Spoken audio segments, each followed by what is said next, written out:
وافتح لنا خطوة العارفين وارزقنا فهم النبيين وحفظ المرسلين ويقنا شر مصائب الدنيا والدين ويقنا شر إبليس وجنوده من الجن والإنس وشر الظالمين وشر الساحرين وشر الفاسقين وشر المعتدين ويغفر لنا ولوالدينا ويرحمهما كما ربينا صغارا ويرزقنا بالرحمة في الحياة الدنيا وبعد الممات ويرزقنا رزقا حلالا طيبا مباركا من غير تعب ولا مشقة ولا ضير ولا عذاب ولا حساب والفاتحة لحضرة سيدنا وحبيبنا وشفينا محمد بن عبد الله وأنصار رسول الله والمهاجرين مع رسول الله وأهل بيت رسول الله ثم إلى روح سيدنا الإمام المهاجر الله أحمد بن عيسى وسيد الأستاذ الأعظم المجيد مقدم محمد بن علي العلوي وسيدنا محمد بن علي المنادوي وابن المقدام الثاني الشيخ عبد الرحمن بن معاذ السجاد والهدي عبد الله بن أبو بكر عيدروس أبو بكر بن عبد الله عيدروس الحنبلي وسيدنا الإمام الفخر الوجود سيدنا الشيخ أبو بكر بن سليم وأبي بن سليم وسيدنا الإمام الحبيب عبد الله بن علوي الحداد وسيدنا الإمام الحبيب أحمد بن زين الحبشي ثم إلى روح عبد الحميد محمد بن محمد الغزالي ثم إلى روح شيخ الإمام المفسر المحدث الشيخ عبد الله سراج الدين الحسيني ثم إلى روح سيد الولاية جاكتا الحبيب حسين بن أبو بكر عيدروس والحبيب عبد الله بن محسن عطاس والحبيب عمر بن محمد بن العطاس ثم إلى روح الحبيب حسين بن عمر العطاس ثم إلى روح الحبيب سالم بن أحمد بن جدد ثم إلى روح الحبيب مدير بن وقر مساوى ثم إلى روح الحبيب عبد الله بن عمر الشافعي وعبد الحسن بن عبد الله الشافعي والسيد محمد بن علي المالكي الحسني ثم إلى روح الحبيب أحمد بن علي الحداد وسلم ومرهم أنه لا يغفر لهم يرحمهم يعطي درجات من الجنة وينفعون بأسرارهم وأدوارهم وعلومهم والفاظ في الدنيا والآخرة وكوات الأولياء الأجمعين أينما كانوا كما رواه ثم إلى روح والدين وليكم وأمواتنا وأمواتكم أجمعين أنه لا يغفر لهم ويرحمهم يعطي درجات من الجنة الفاتحة على هذه وعلى كل نية صالحة على حضرة الحبيب محمد صلى الله عليه وسلم الفاتحة أعوذ بالله من الشيطان الرجيم بسم الله الرحمن الرحيم الحمد لله رب العالمين الرحمن الرحيم مالك يوم الدين إياك نعبد وإياك نستعين اهدنا الصراط المستقيم صراط الذين أنعمت عليهم غير المغضوب عليهم ولا الضالين. Assalamualaikum warahmatullahi ta'ala wabarakatuh. Alhamdulillahi rabbil alamin wal aqibatu lil muttaqin wassalatu wassalamu ala nabi Muhammadin wa alihi ajma'in.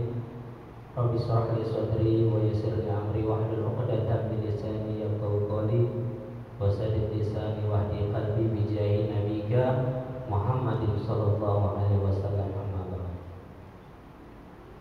Hadirin wal hadirat jamaah Masjid Nurul Amal yang insyaallah hidupnya senantiasa dilimpahkan keberkahan dan rahmat dari sisi Allah Subhanahu wa taala, senantiasa diliputi daripada kelemah lembutannya Allah Subhanahu wa taala dan juga kedermawanannya senantiasa meliputi diri kita sehingga hidup di akhir zaman yang begitu berat ini akan kita lewati dengan kemudahan, dengan keringanan melangkah untuk bisa terus mengabdi kepada Allah Subhanahu wa taala.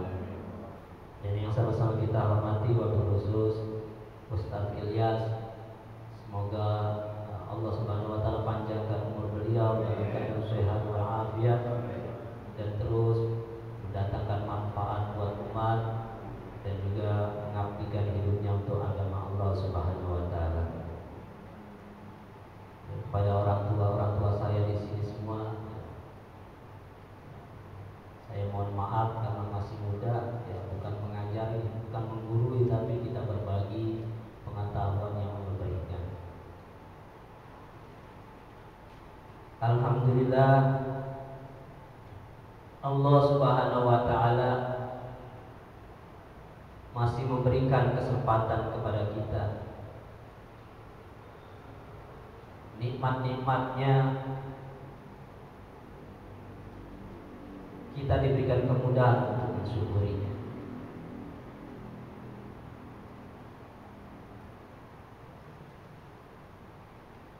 Disebutkan dalam satu kitab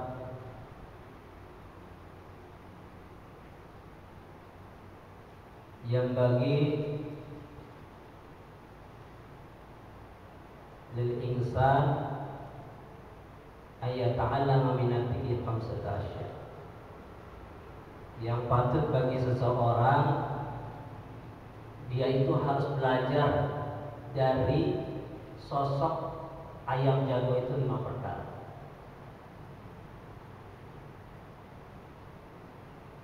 Yang pertama, ayam jago itu suaranya bagus.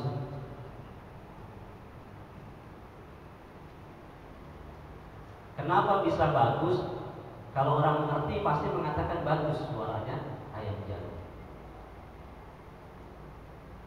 Karena sebaik-baik suara, semerdu-merdu suara yang dicintai oleh Allah Subhanahu wa taala adalah suara yang mengajak hamba-hambanya untuk mengingat Allah Subhanahu wa taala. Dan itu dilakukan oleh ayam jago. Di saat manusia masih terlelap dalam tidurnya, tapi ayam jago sudah kukuruyuk. Diawali jenderalnya adalah ayam jago yang ada di bawah arsy Allah. Dia kukuruyuk, maka seluruh ayam yang di dunia ikut kukuruyuk.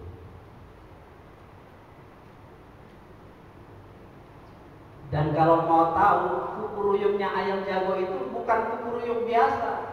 Kalau bisa ditranslatekan ke dalam bahasa Arab, biasanya dia tiga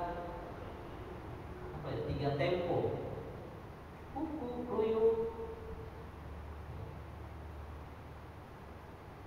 Itu dia mengatakan dalam teriakannya itu, Uskurullah,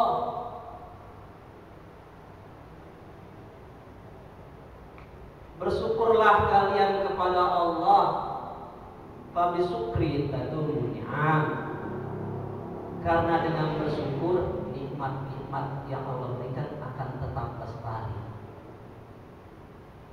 Kalau mata kita syukuri, kita gunakan sesuai ciptaan, tujuan penciptaan, yaitu menjadi alat bantu menyaksikan keajaiban dan kebesaran Allah Subhanahu wa taala, maka akan dijaga nikmat tersebut.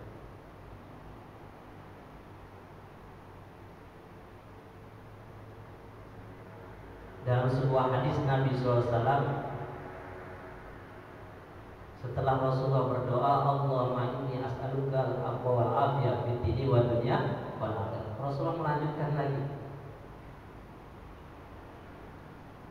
man hafizallahu fi sigari hafizahullahu fi kibari wa matahullahu bi sam'ihi wa basarihi wa quwwatihi.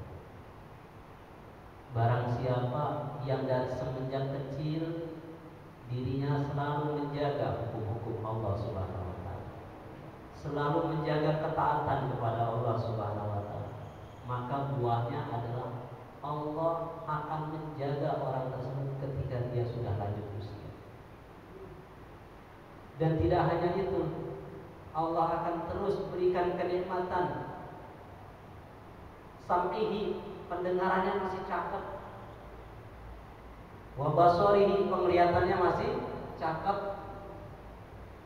Dan kekuatannya juga masih bagus. Saya dapetin di Sulawesi Tengah, ketika ada anggota majelis yang meninggal dunia, itu ada nenek sudah 115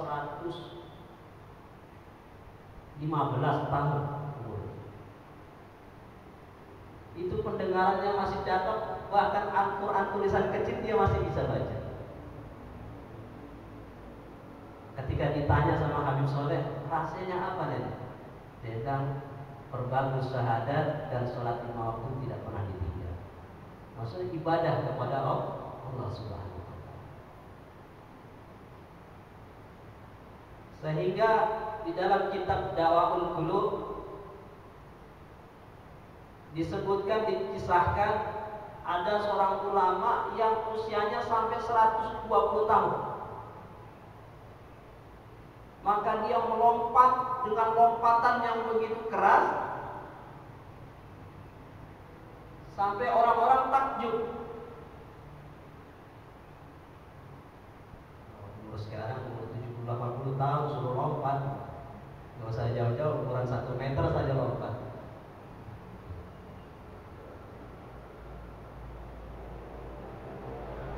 Akhirnya dia mengatakan,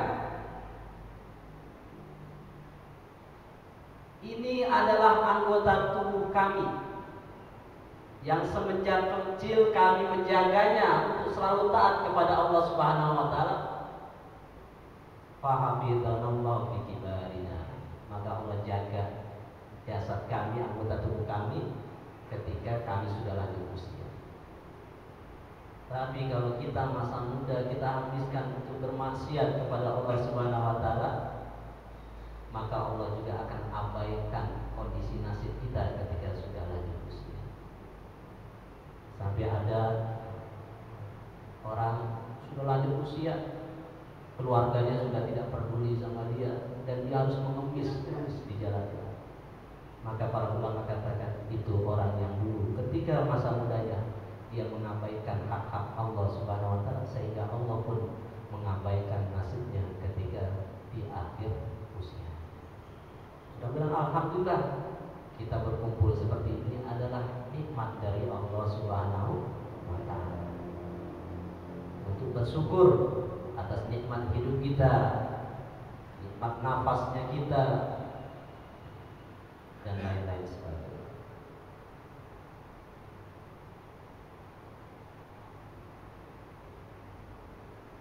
Dan saya akan banyak membacakan beberapa kitab, diantaranya tentang kemuliaan Nabi Muhammad SAW.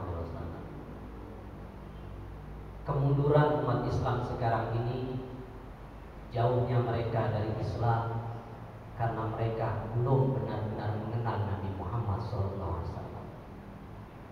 Mereka hanya mengenal tahu bahwa nabinya umat Islam adalah Nabi Muhammad SAW. Tapi mereka belum mengenal lebih dalam sosok Nabi tercinta kita, Nabi Muhammad SAW. Wajar kalau mereka berat untuk menjalankan syariat, karena belum ada benih-benih cinta yang bersemayam kuat di dalam hati. Maka peribahasa mengatakan, tak kenal maka tak sayang, itu adalah satu hal yang benar adanya. Maka dengan kita mengenal Nabi Muhammad SAW, maka timbullah cinta. Dari cinta menimbulkan ittiba, pengikutan kepada Nabi Muhammad SAW. Adapun kitab awal, saya akan menjelaskan kitab Syarah Ayyuhal Walad karya Al-Imam Abi Hamid Muhammad bin Muhammad Al-Ghazali rahimahullah ta'ala. Bahwasanya Al-Imam Ghazali memiliki murid yang sudah bertahun-tahun belajar dengan beliau. Ketika belajar dengan beliau sudah menguasai berbagai macam cabang keilmuan, maka murid ini merasa bingung. Pada satu hari dia berpikir dan berbicara dalam hatinya, saya sudah membaca berbagai macam keilmuan dan saya sudah menghabiskan seluruh umur saya untuk mempelajarinya, untuk menghimpun ilmu-ilmu tersebut. Tapi sekarang yang patut bagi saya ini harus mengetahui jenis ilmu apa sajakah yang bisa bermanfaat untuk diri saya nanti di akhirat ketika menghadap Allah Subhanahu wa ta'ala, dan yang bisa menenteramkan saya ketika di dalam kubur saya. Dan mana-mana ilmu yang saya harus ketahui yang tidak datangkan manfaat untuk saya, sehingga saya bisa meninggalkan dan fokus dengan ilmu-ilmu yang bermanfaat untuk diri saya saja. Dan dia berkata, sebagaimana Nabi SAW sabdakan, Allahumma inni a'udzubika min ilmin la yanfa. Ya Allah, sesungguhnya aku berlindung kepadamu dari ilmu yang tidak bermanfaat. Dan terus berlanjut pikiran murid tersebut hingga dia menulis surat kepada gurunya Al-Imam Abi Hamid Muhammad bin Muhammad Al-Ghazali rahimahullah ta'ala. Imam Ghazali namanya adalah Muhammad. Nama bapaknya Muhammad. Nama kakeknya Muhammad. Anna isma Muhammad bin ajdadi balik ila sab'ah.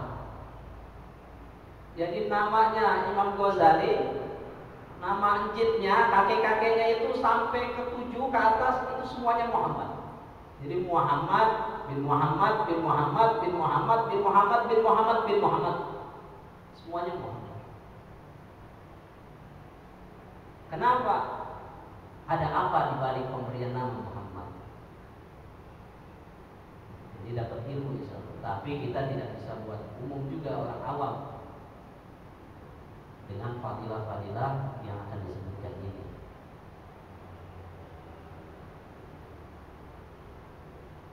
Karena Allah Subhanahu wa taala telah berfirman kepada Nabi Muhammad SAW dengan lisannya malaikat Jibril alaihissalam, inni la mu'adzibu man sumiya bi ismika binnar. Saya, kata Allah, tidak akan mengazab dengan api neraka orang yang telah diberi nama dengan namamu ya Allah. Jadi jangan ada kadang orang tua merasa pasaran sudah banyak orang yang namanya Muhammad. Padahal ini adalah fadilah yang sangat besar. Jangan karena ngefans sama pelatih bola sama Mourinho ya, sudah anaknya dikasih Mourinho juga. Robert ya.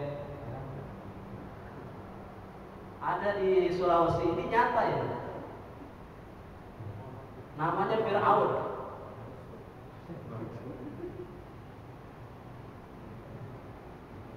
Karena dia sering baca Al-Quran, nama Fir'aun sering disebut. Wah, dia bilang gagah ini, bagus ini nama.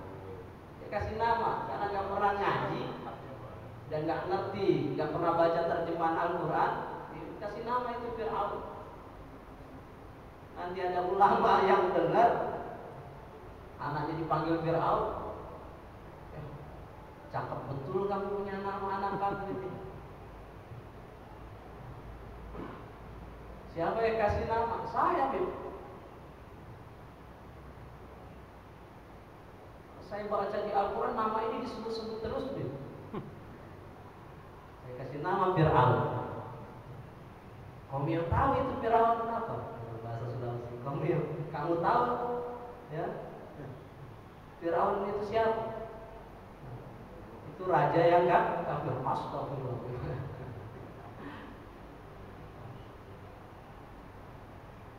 Jadi nama Muhammad dan Ahmad itu adalah nama yang bukan. Nah, saya akan berikan penjelasannya. Dalam riwayat yang lain, astahyi an u'adziba binnar, saya malu kalau mengazab orang yang diberi nama dengan nama Muhammad.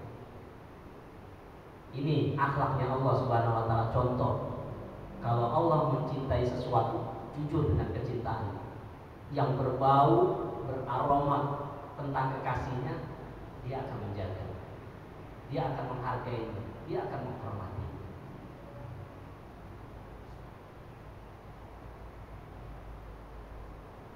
Kalau kita jujur cinta sama Islam, ya harus yang berbau-bau Islam kita harus dukung. Tapi ironis juga ya, kalau kegiatan yang Islam kurang didukung, padahal orang KTP-nya Islam.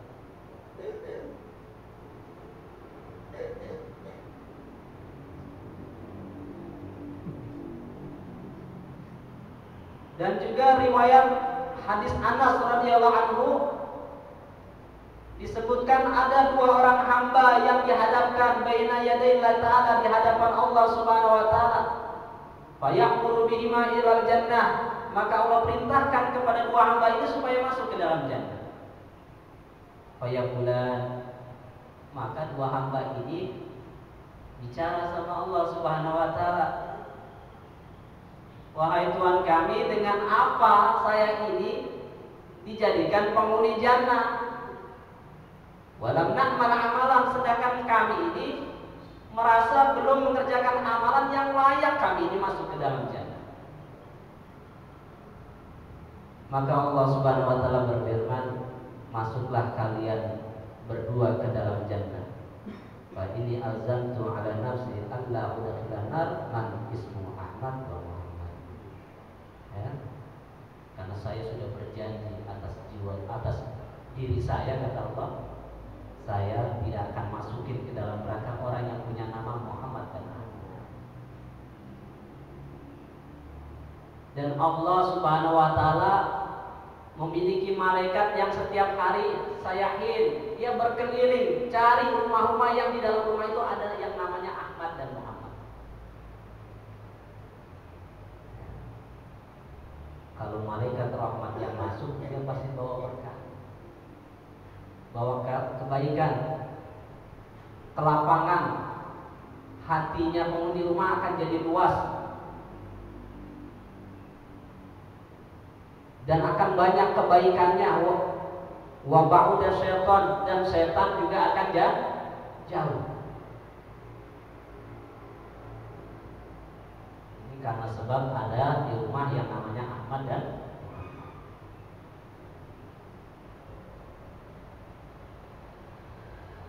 man wulida lahu mauludun fasamahu Muhammadan hubbanni wa tabarukan bi kana huwa wa mauluduhu fil jannah.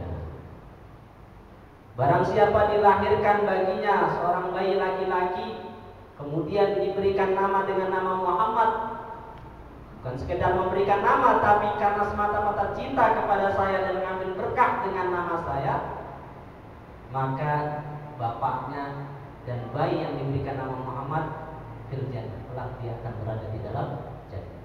Ini sudah haknya Allah Subhanahu wa taala. Kita nggak bisa protes lagi. Nabi Muhammad nggak mungkin berbohong, tapi dampaknya kita nggak bisa buat umum. Takutnya saya sudah punya nama Muhammad, sudah ada modal tiket, sudah saya mau berzina saja, mau maksiat ini itu saja, jangan gratis.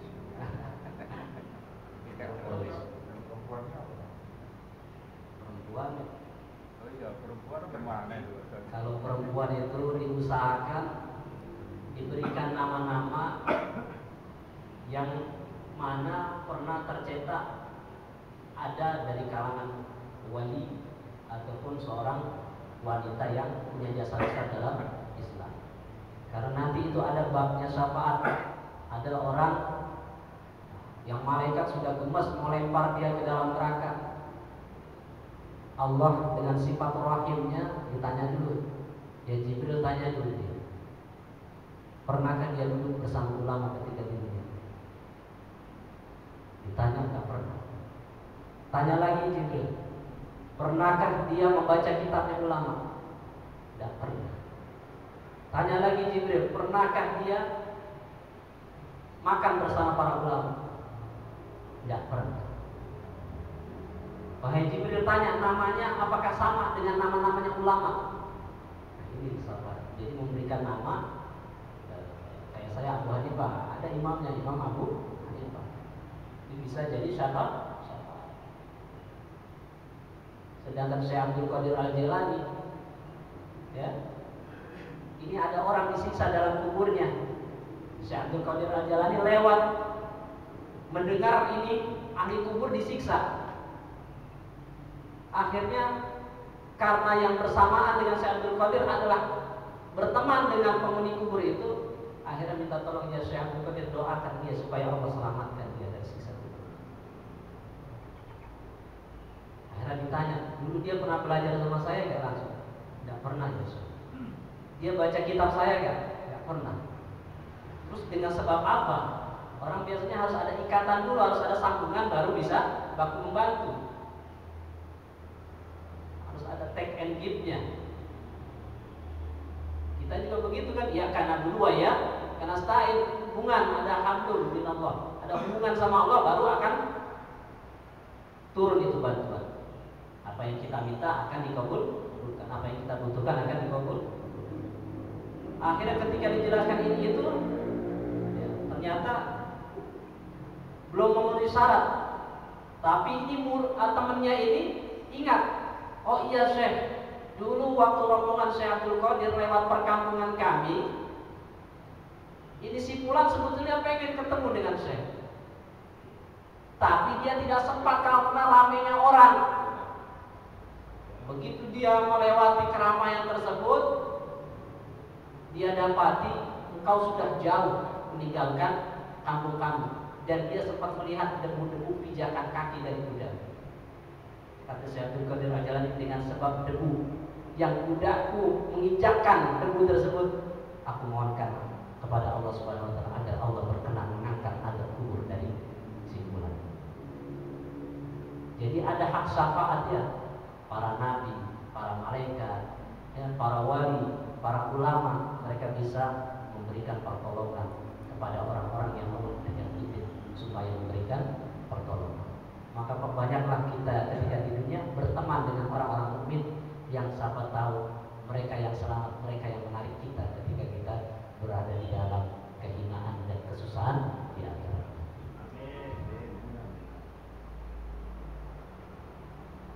Makanya kita kenal walau bismillah tamrah, ya, selamatkan diri kalian dari neraka meskipun bersedekah sepotong kurma. Bayangkan, paling minim itu. Tapi jarang orang mau sedekah sepotong kurma, ya. Satu biji kurma yang kecil dibelah sepotong, itu minimal dengan begitu. Karena bisa jadi orang yang kita berikan sedekah itu dia selamat, dia ingat jasa kita, nah dia menyelamatkan kita nanti di hari akhirat.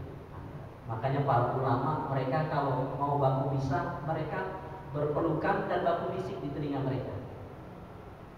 Wahai temanku, kalau kamu selamat ingat saya, ya. Kalau saya tergelincir nanti masuk neraka. Temannya juga ngomong begitu, baik begitu juga saya. Jadi kita juga seyogyanya seperti itu, saling baku ingat.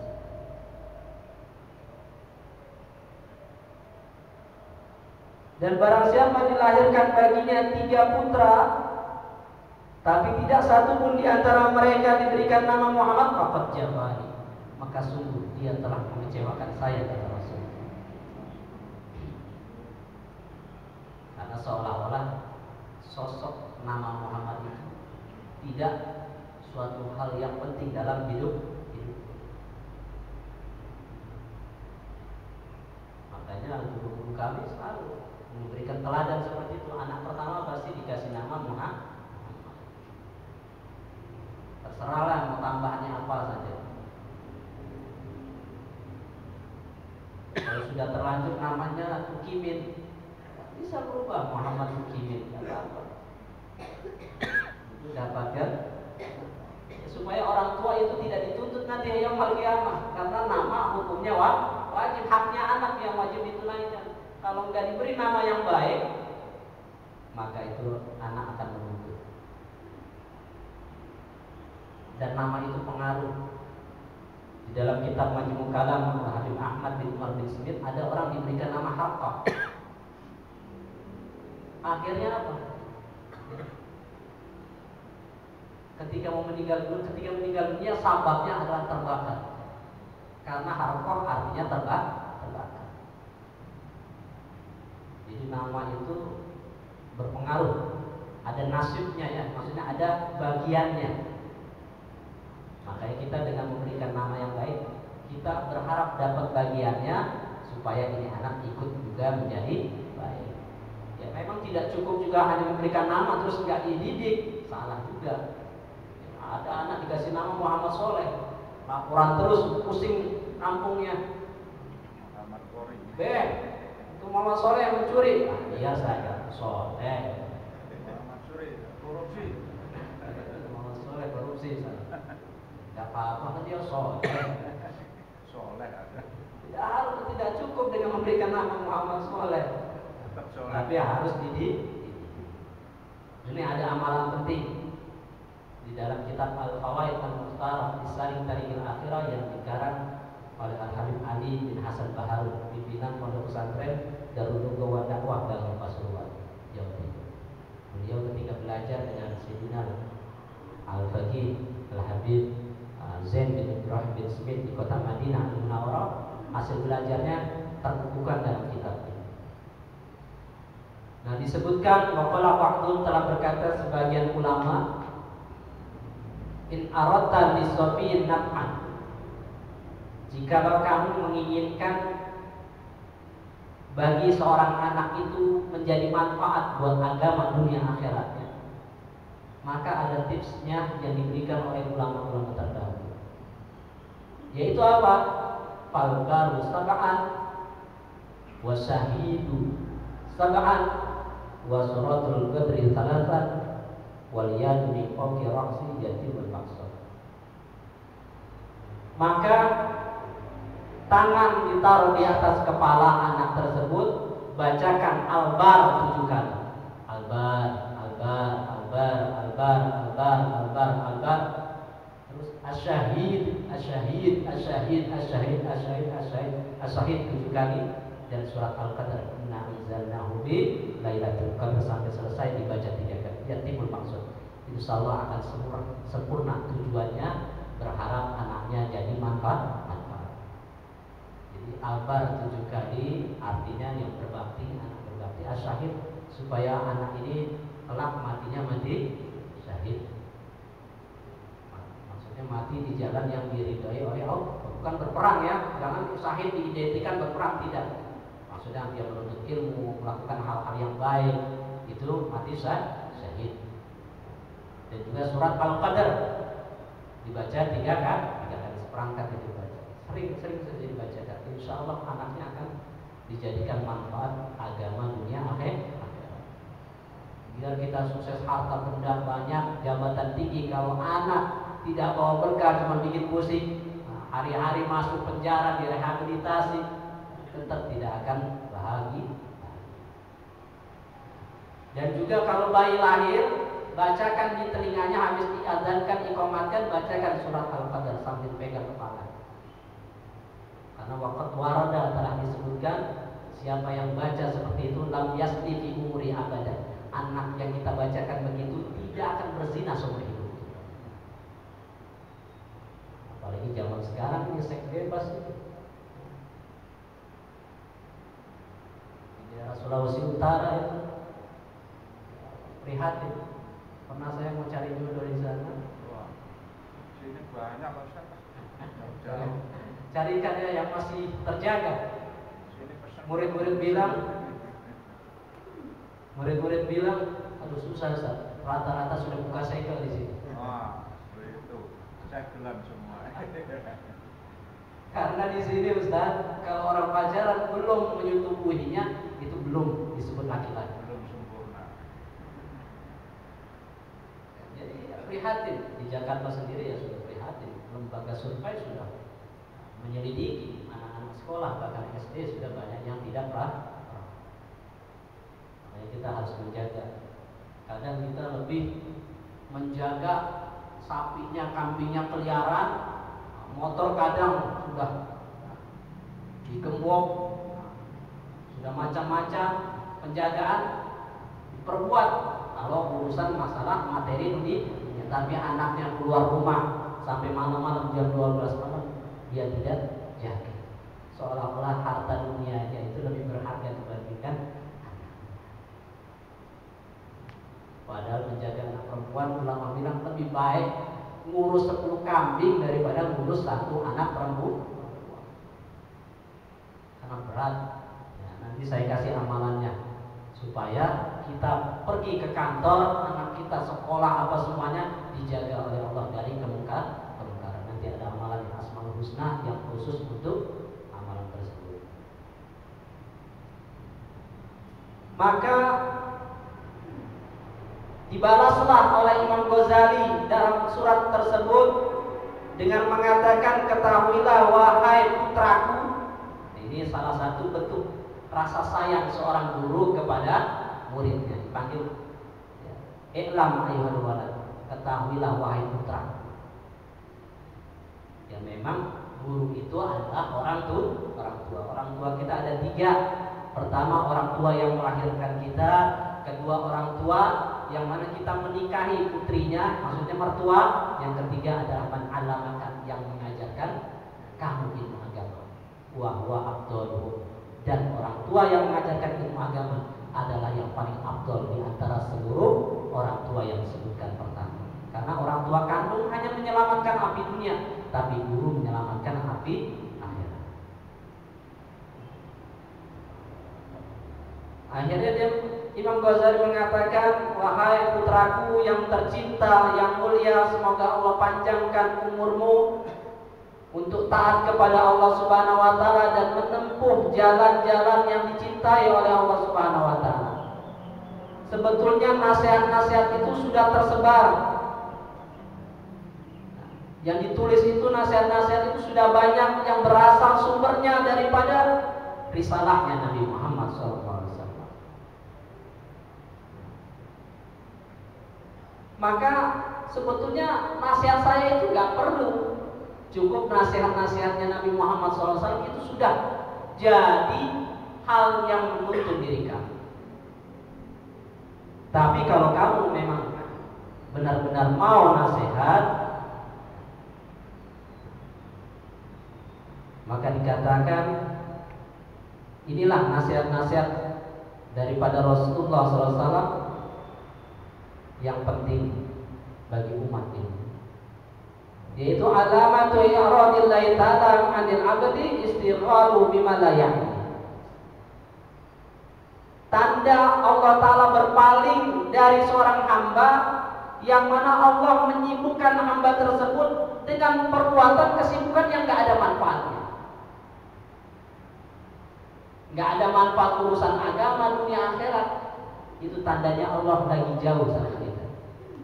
Tapi kita pada detik ini Allah lagi dekat dengan kita, karena kita disibukkan dengan hal yang manfaat.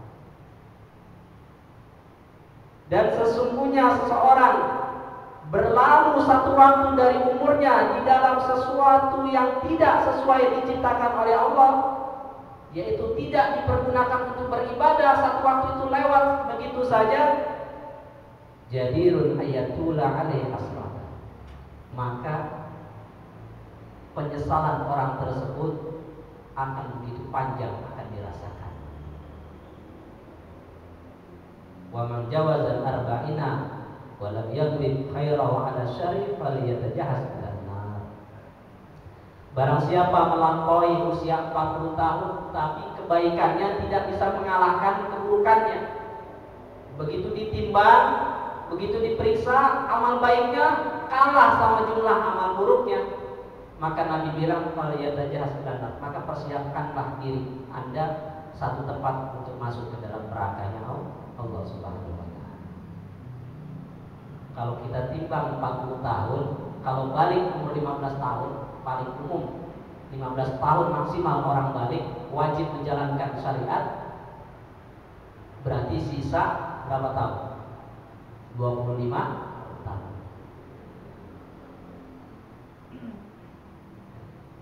Taruhlah kalau dia umurnya 60 tahun, kalau dia tidur setiap hari 8 jam, berarti sudah 1/3 umurnya dihabiskan untuk tidur.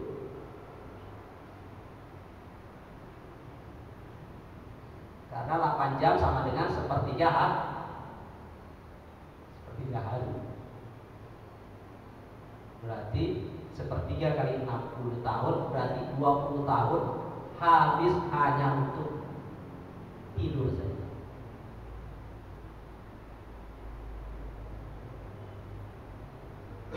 Jadi kalau kita banyak lalainya, susah kita bisa memberatkan timbangan-timbangan kita. Dan juga sholat kita sendiri pun bertahun-tahun belum tentu, satu waktu saja belum tentu diterima oleh Allah. Maka Tapi para ulama dulu mereka sholat ibadahnya luar biasa, tapi mereka merasa diri mereka belum merasa layak diterima ibadah mereka.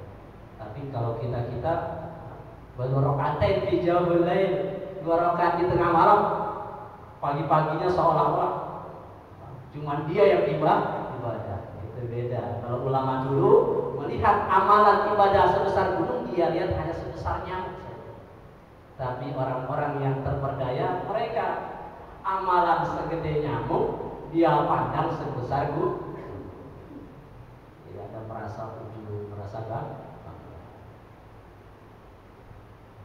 Dan di dalam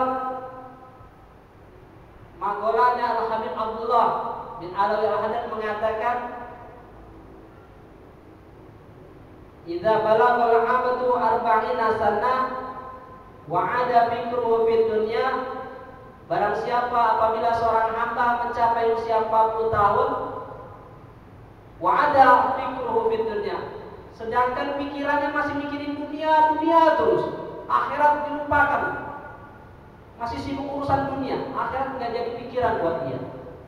Apa? Yakti syaitan, maka setan akan datang kepadanya, wa yamsahu ala wajhi, dan akan mengusap wajah orang tersebut dan berkata, bi abi hada wajhun la yuflih, demi bapak saya, ini model wajah orang yang tidak akan beruntung, tidak akan sukses.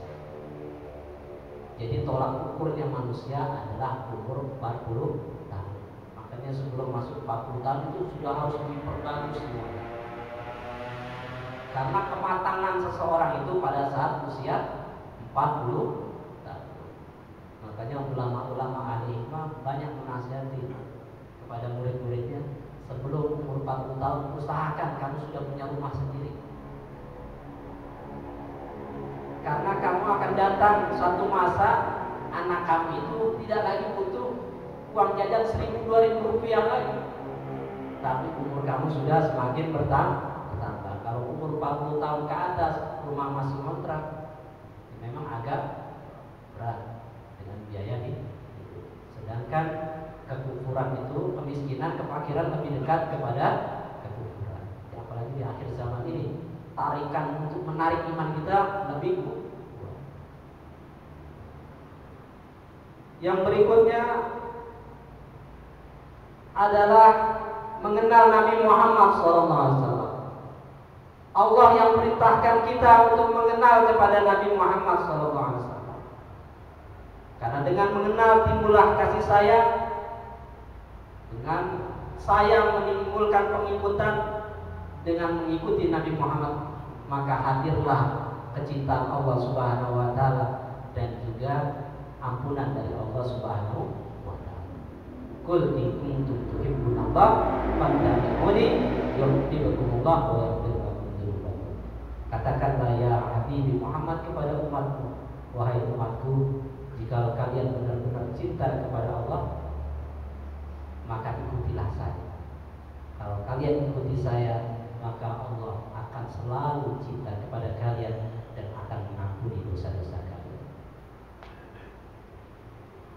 Maka di saat tabiatnya manusia cenderung menyukai kepada kesempurnaan, ada orang yang suka kepada ketampanan seseorang, kemudian dia jatuh cinta kepadanya. Ada orang yang suka kepada sifat kedermawanan, wah ini orang dermawan sekali, saya suka sama dia. Ada orang yang takjub, yang cinta jadi jatuh hati ketika dia melihat karena sosok keberanian seseorang. Ada yang jatuh cinta karena sifat kebijaksanaan seseorang. Ada yang cinta karena keilmuannya. Ada cinta karena ketawaduannya. Ada yang cinta karena ibadahnya yang luar biasa dan ketakwaannya, kezuhudannya, kewaruannya, dan kesempurnaan akalnya, dan juga pemahamannya yang cerdas, dan juga kesempurnaan adabnya, dan bagus akhlaknya, dan fasih lisannya, dan bagusnya dia bermuamalah, bergaul.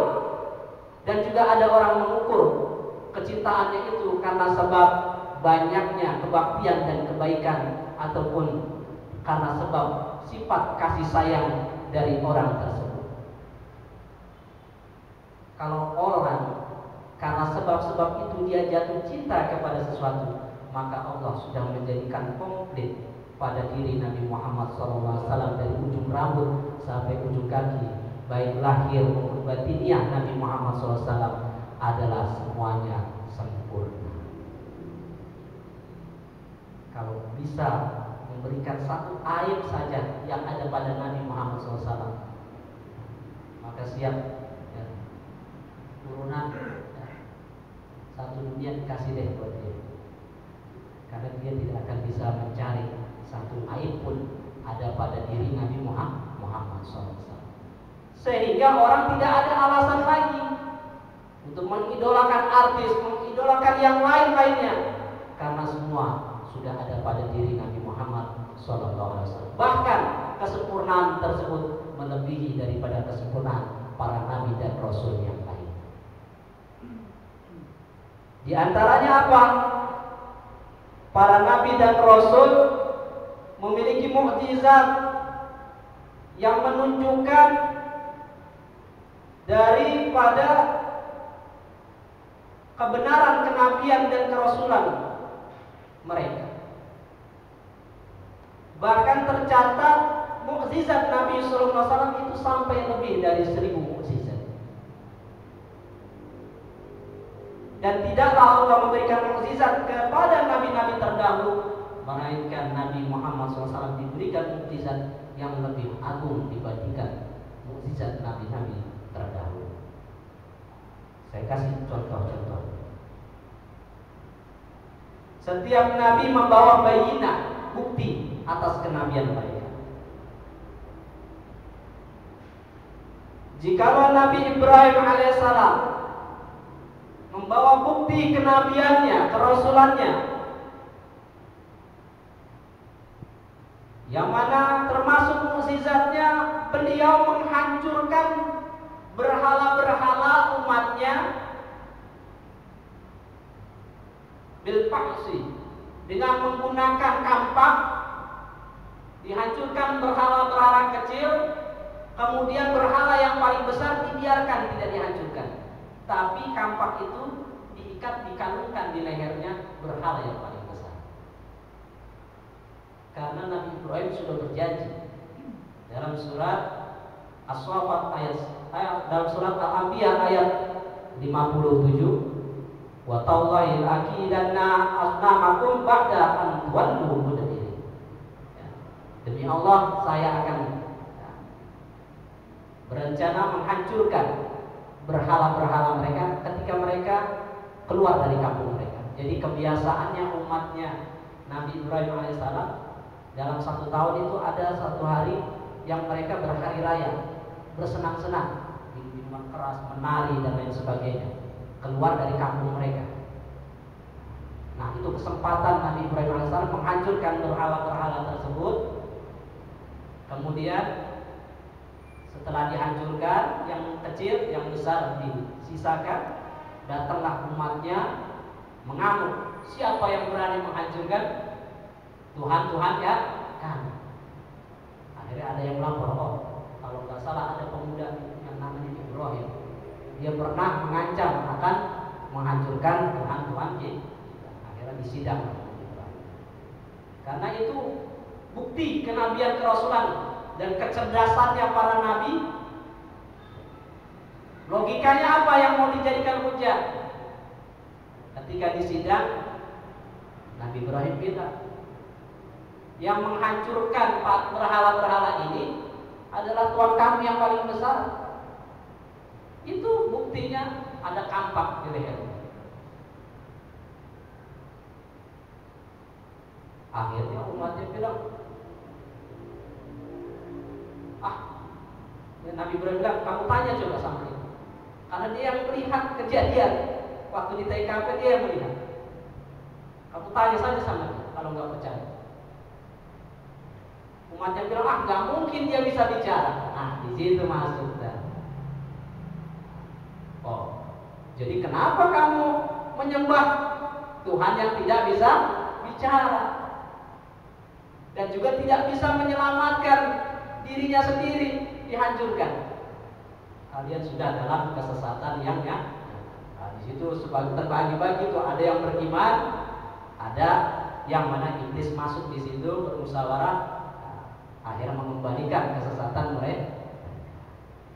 Ini salah satu bayinah mukjizat daripada Nabi Ibrahim alaihissalam. Tapi Nabi Muhammad SAW, faqad dakhala al-Masjidil Haram, ketika beliau masuk ke Masjidil Haram pada hari Fathul Mekah, pembebasan kota Mekah, kemenangan kota Mekah. Pada saat itu haulal Ka'bah waqta'ir, pada saat itu sekeliling Ka'bah pada saat itu berjumlah ada 360 berhala yang disembah oleh Quraisy. Bagi setiap kelompok dia menyembah satu berhala, bahkan ada yang 2 berhala. Maka Nabi Muhammad SAW mendatangi setiap patung berhala tersebut. Pada saat itu beliau memegang sebilah kayu kurma. Fayaqibu ila janibis sanam, maka Rasulullah cukup berdiri di samping, di sebelahnya patung tersebut, mengisyaratkan, menunjukkan sebilah kayu kurmanya sambil membaca surat Al-Isra ayat 81, wa qul ja'al haqqu wa zahaqal batil innal batila kana zahuqa. Itu langsung hancur, tersungkur itu patung. Kalau Nabi Ibrahim harus meminta pertolongan dengan kekuatan Allah, dengan kampaknya, dengan kekuatan tangannya, tapi Nabi Muhammad SAW memohon kepada Allah Ta'ala dengan kemuliaan daripada Al-Quran Karim. Cukup mengisyaratkan tanpa menyentuh daripada patung tersebut, hanya cukup membaca surat Al-Isra ayat 81, wa qul ja'al haqqu wa zahaqal batil innal batila kana zahuqa.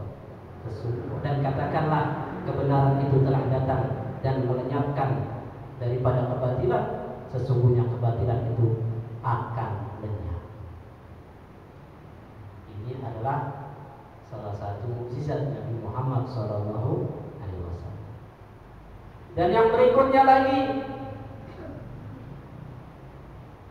Nabi Musa alaihissalam, Allah Ta'ala memberikan pertolongan sebagai bentuk mukjizat dan pembenaran atas kenabian dan kerasulannya di hadapan umatnya, yaitu diberikan tongkat. Karena zamannya Nabi Musa alaihissalam terkenal dengan ilmu sihir perdukunan. Memang dukun-dukun sana top chair di zaman Nabi Musa, karena pintu langit belum dijaga sama malaikat. Nanti di zaman kelahirannya Nabi Muhammad SAW baru dijaga, sehingga dukun-dukun sampai sekarang itu cuman harap kabir, cuman bohong doang. 1000 yang ngomongin, 999 bohong, cuman 1 yang benar. Karena dia nggak bisa mencuri kabar dari rujuman syayatin, bintang-bintang sama malaikat dijadikan alat pelontar, senjata untuk melempar jin-jin yang berusaha mencuri kabar dari tapi kalau zamannya Nabi Musa itu tembus mereka, lalu mampus mereka lihat. Dan itu kitab catatan kehidupan manusia dari lahir sampai meninggal. Jadi tahu, makanya diprediksi kehancurannya kerajaan Firaun adalah sosok laki-laki yang lahir di tahun tidak jauh dari tahun tersebut. Makanya disitulah perintah membunuh setiap anak laki-laki yang lahir pada saat itu. Tapi Firaun bilang, kalau dibunuh semua, nanti siapa yang mau kerja semua jadi budak? Oh ya sudah, buat aturan 1 tahun diseling, 1 tahun ini dibunuh, setiap bayi lahir 1 tahun berikutnya tidak dibunuh. Nah Nabi Harun, kakaknya Nabi Musa, dia di tahun yang selamat, yang tidak ada pembunuhan. Tapi Nabi Musa dijatah tahun ketika itu akan dibunuh setiap bayi yang lahir. Makanya Nabi Musa diselamatkan, ditaruh, dihancurkan ke laut. Itu kisahnya. Makanya tongkatnya itu bisa menelan daripada 70 sihir-sihir tukang sihir. Awalnya Nabi Musa sudah takut, tapi Allah menentukan hati. Nah, di antaranya juga Nabi Musa alaihissalam dengan tongkatnya itu, ketika bala tentaranya Fir'aun bersama-sama dengan Fir'aun mengejar Bani Israel melarikan diri, pada saat itu ketika sudah di Laut Merah, Bani Israel itu berteriak menangis, mati kita, mati, karena bala tentara Fir'aun sudah terlihat dari kejauhan. Mati kita ya Musa, berdoa sama Allah ya Musa. Wahai Nabi Allah, berdoa, minta kepada Allah Subhanahu wa taala. Kalau kita didapat ini sudah selesai, mati kita semua. Pada saat itu Nabi Musa diperintahkan untuk memukulkan tongkatnya ke lautan. Ketika dipukul beberapa kali tidak terbelah, hingga datang malaikat Jibril menyampaikan, ya Musa, berapa kali pun kau membelah lautan kau tidak akan sanggup, hatta tusalli ala Nabi Muhammad SAW, hingga kau bersolawat kepada Nabi Muhammad SAW. Ketika dia baca sholawat maka terbelahlah, ya. Terbelah berapa? Wasara fi irna asyara tariqan, terbelah menjadi 12 jalan yang besar. Bukan satu jalan terbelah, tapi 12 jalan. Sehingga Bani Israel bisa melewati dengan leluasa, tidak berhimpit-himpitan ketika menyeberangi laut. Akhirnya barulah bisa selamat. Tapi Nabi Muhammad SAW telah diberikan oleh Allah Subhanahu wa taala mukjizat yang lebih besar, yaitu insiqaqul qamar. Terbelahnya bulan purnama menjadi terbelah dua. Nah, ada di internet itu ada fotonya kan, antariksa itu memoto bulan itu ada bekas daripada belahan, bahwa benar adanya 1400 tahun yang lalu bulan itu pernah terbelah menjadi dua. Dan ini kejadian ketika sekelompok kaum kafir musyrikin, di antara mereka ada Al-Walid ibn al-Mughirah, ada Abu Jahal, ada Nadir ibn al-Harb. Mereka datang kepada Nabi SAW dan mengatakan, in kunta shadiqan, jika engkau benar-benar seorang nabi, fasukal qamar firqatain, maka kamu belahlah bulan itu menjadi dua. Ini orang-orang kafir mendatangi Nabi Muhammad, memberi tantangan membelah bulan, karena menurut pikiran mereka Nabi Muhammad tidak akan mungkin mampu membelah bulan. Rencananya pengen mengejek, pengen memperolok-olok Nabi Muhammad SAW, pengen menghinakan Nabi Muhammad di hadapan penduduk kota Mekah. Akhirnya Nabi Muhammad katakan, in fa'altu tu'minu, kalau saya bisa berbuat, apakah kalian beriman?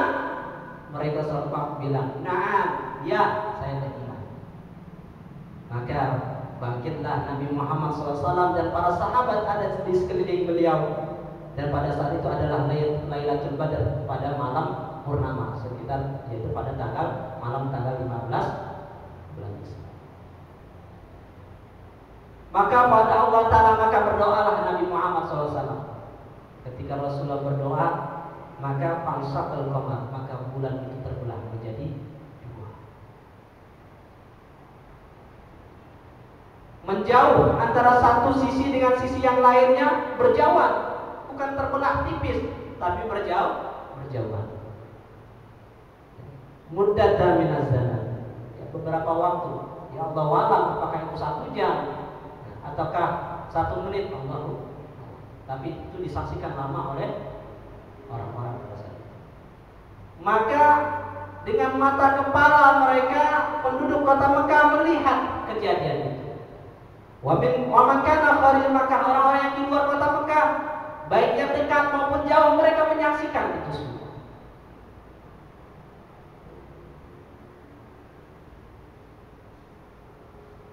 Kemudian setelah beberapa lama Rasulullah cukup menunjukkan, mengisyaratkan tangannya kepada bulan, maka bulan itu kembali menyatu seperti semula.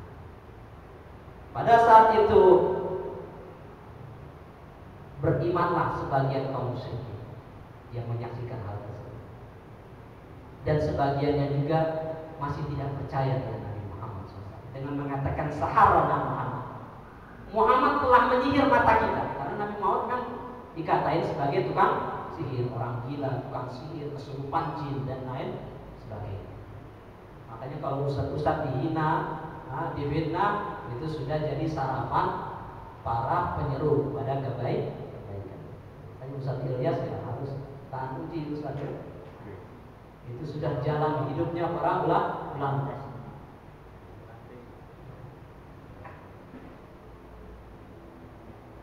Maka berkatalah mereka, "Ikana saharna Muhammad."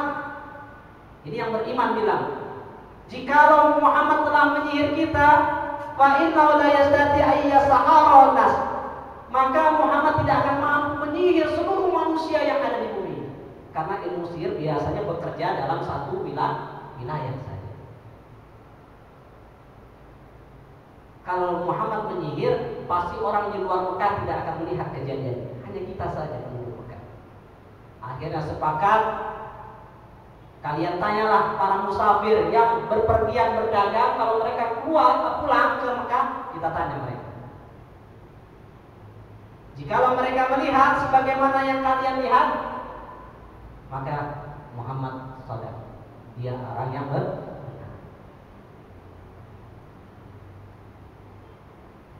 Akhirnya berdatanglah orang-orang Mekah yang habis berniaga. Yang paling pertama ditanyakan, benarkah pada malam purnama itu kalian menyaksikan ada bulan terbelah menjadi dua? Ya, kami melihat dengan mata kepala kami. Maka pada saat itu yang beriman dia tetap beriman, tapi yang kafir seperti Abu Jahal, Walid bin Mughirah, dan juga Nadir bin Harith, mereka tetap dengan kekafirannya dan mengatakan, diabadikan dalam surat Al-Qamar ayat 2, wa iyarau ayatan yu'ridu wa yaqulu sihrun mustamir. Nah, jika dan ketika mereka melihat ayat tanda-tanda kebesaran Allah, mereka berpaling dan mengatakan, oh, ini sihir yang nyata, yang terus-menerus. Jadi itulah sanggahannya, egonya orang-orang kafir. Mereka sebetulnya hati kecil membenarkan kenabian Nabi Muhammad. Abu Jahal itu kalau lewat ada seorang muslim membaca Al-Quran, itu Abu Jahal asik mendengarkan dengan penuh kenikmatan mendengarkan. Karena kalau zamannya Nabi Muhammad terkenal dengan syair, makanya diturunkan mukjizat yang terbesar adalah Al-Quran yang mengalahkan syair-syair bahasa sastra manapun pada saat ini. Sedangkan Nabi Muhammad dikenal Nabi Umi, Nabi yang tidak pernah makan bangku sekolah, tidak pernah belajar sama seorang guru, belajar baca dan tulis. Bukan berarti Nabi Muhammad buta huruf. Ini penting. Ini kita harus akhlak sama Nabi Muhammad. Jangan dikatakan tidak pernah makan bangku sekolah buta huruf. Kalau kita memang betul. Kalau tidak makan bangku sekolah kita buta huruf. Kalau Nabi Muhammad tidak. Gak usah jauh-jauh deh. Habib Muhammad bin Alwi Al-Haddad yang dimakamkan di Empang Bogor, beliau waktu hidupnya, beliau banyak kedatangan tamu dari luar negeri. Ada yang dari Jepang, ada yang dari Jerman. Itu kalau datang tamu-tamu yang luar negeri itu dipanggil murid khususnya, kamu duduk sini. Itu imamahnya Habib Muhammad Al-Haddad ditaruh di kepala murid. Muridnya yang nggak bisa bahasa apapun bisa ngobrol sesuai tamunya datang. Ini yang nggak usah jauh ya, apalagi Nabi Muhammad. Walaupun tidak pernah diajar sama guru, Allah yang mengajarkan. Karena mustahil kalau Nabi itu bodoh, karena sifat Nabi adalah Allah, dia cerdas. Nah, ini harus, karena masalah ini masalah akidah. Kalau kita salah menempatkan, bahaya. Dan hal ini jauh lebih besar, karena kalau Nabi Musa dia membelah lautan, dan lautan itu adalah satu bagian dari alam bumi. Dan waktu kejadian terbelahnya lautan hanya disaksikan oleh Bani Israel dan bala tentaranya Fir'aun saja. Sedangkan terbelahnya bulan terbagi menjadi dua yang berjawab, makanya ayat tanda kebesaran Allah dan kenabian Nabi Muhammad yang begitu besar. Karena bentuknya bulan itu lebih besar daripada lautan yang dibelah oleh Nabi Musa alaihissalam. Dan terbelahnya bulan itu disaksikan tidak hanya penduduk Mekah, tapi disaksikan oleh seluruh orang pada saat itu yang hidup di zaman tersebut. Termasuk kalau Indonesia sudah ada pada saat itu juga menyaksikan, karena bulannya satu dan disaksikan satu dunia.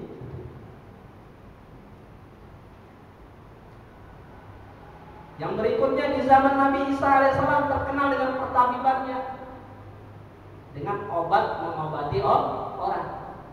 Ini terakhir ya, kita sudah terlalu pagi. Saya juga ada tamu. Kalau Nabi Isa alaihissalam bisa mengobati apa? Orang kusta, yang matanya buta bisa langsung melihat. Bahkan puncaknya kematian bisa hidup lagi. Maka Nabi Muhammad SAW punya mukjizat yang jauh. Kalau cuma guru alim ngobatin orang itu hal yang kecil setiap hari. Karena kalau Nabi Isa sudah dewasa, tapi Nabi Muhammad ketika disamping disusu oleh Halimatus Sa'diyah,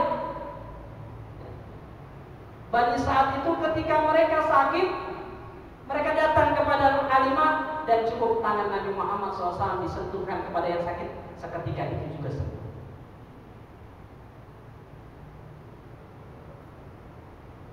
Dan juga ada ini, Allah Ta'ala memberikan kepada Nabi Muhammad SAW juga mengobati orang-orang yang buta, orang-orang yang bisu, diobati oleh Nabi Muhammad SAW. Makanya ustaz-ustaz itu memang perlu belajar, bukan hanya belajar baca kitab saja. Dia harus pelajari aneka ilmu, karena umat datang dengan berbagai macam permasalahan. Tidak hanya datang masalah belajar ilmu fikih saja, tapi kadang masalah penyakit.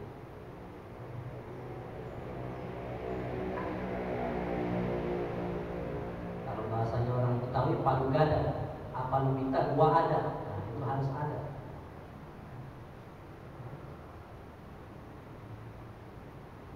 Telah disebutkan dalam satu hadis diriwayatkan oleh Imam Al-Baihaqi di dalam kitab Dalailun Nubuwah, bahwasanya ada seorang wanita datang dengan putranya kepada Rasulullah SAW.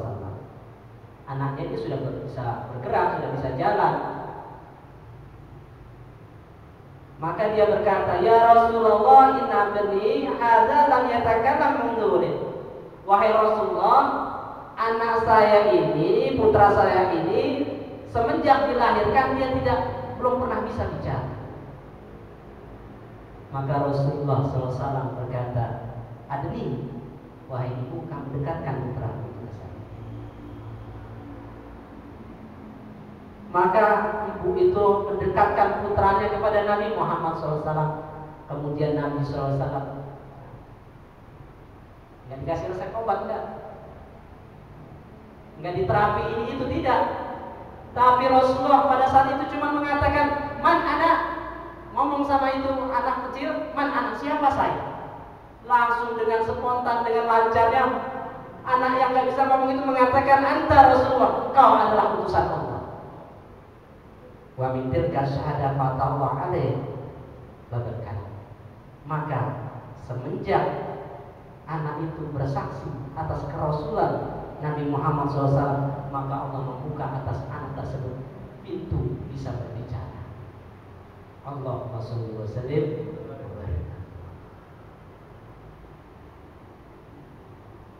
Dan kemudian juga ada seorang sahabat Habib bin Abi Huaid. Dia pernah mengendarai hewan tunggangannya, kemudian terperosok masuk ke lubang yang besar. Di dalam lubang itu ternyata ada telur ular. Ketiban telurnya pecah, percikannya memancar muncrat ke matanya, sehingga pada saat itu menyebabkan kebutaan pada mata. Maka dia datang kepada Nabi Muhammad SAW. Fanafatha sallallahu alaihi wasallam fi ainihi. Maka Rasulullah SAW cukup meludahkan kepada kedua matanya, maka langsung sehat, langsung hilang itu kebutaan. Maka perawi hadis mengatakan, "Fara'aitu," maka saya melihat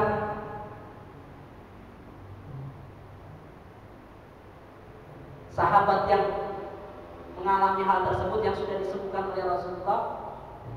Maka saya melihat si fulan tersebut, dia sudah berusia 80 tahun tapi masih sanggup memasukkan benang ke dalam jarum. Tandanya matanya masih jernih. Dan juga dalam riwayat-riwayat yang lain dalam kitab-kitab ini, ada seorang sahabat waktu kecil pernah disapu-sapu, diusap-usap kepalanya, rambut kepalanya, dan dia sampai usia 120 tahun rambutnya tidak pernah berubah. Tangan yang penuh berkah. Kalau berkah sudah masuk di harta akan jadi baik. Kalau berkah masuk pada jasad akan sehat. Kalau berkah masuk ke dalam hati akan bahagia. Kalau berkah masuk pada jasad akan sehat. Ini karena berkah. Maka kalau kita mau hidup berkah, jangan pernah jauh dari Allah dan Nabi Muhammad SAW. Karena apapun yang bersambung dengan Nabi Muhammad pasti berkah. Kota Madinah, Yerusalem, pertemuan berikutnya saya akan jelaskan sedikit daripada keutamaan kota Madinah. Di antaranya kota Madinah jarang hujan. Yang pernah umroh jarang hujan, tapi dia bisa menyerap air-air yang jauh dari negeri-negeri yang jauh, bisa terserap. Sehingga karena berkah doanya Nabi Muhammad, kota Madinah itu selalu berkah tanahnya dan tanaman dan serta buah. Salah satu keberkahan daripada, dan juga debunya kota Madinah itu jadi syifa, jadi obat. Jangan kita pakai masker kalau di kota Madinah, kita hirup menjadi obat buat orang-orang yang hidup. Karena kenapa? Bersentuhan debu-debu tersebut dengan kaki mulianya Nabi Muhammad Sallallahu Alaihi Wasallam. Mudah-mudahan ada manfaatnya. Semoga yang sakit, nah, di antara kita khususnya jamaah tadi Imam Hayat, semoga disehatkan dengan kesembuhan yang tidak menyisakan sakit dan kepedihan, dan semoga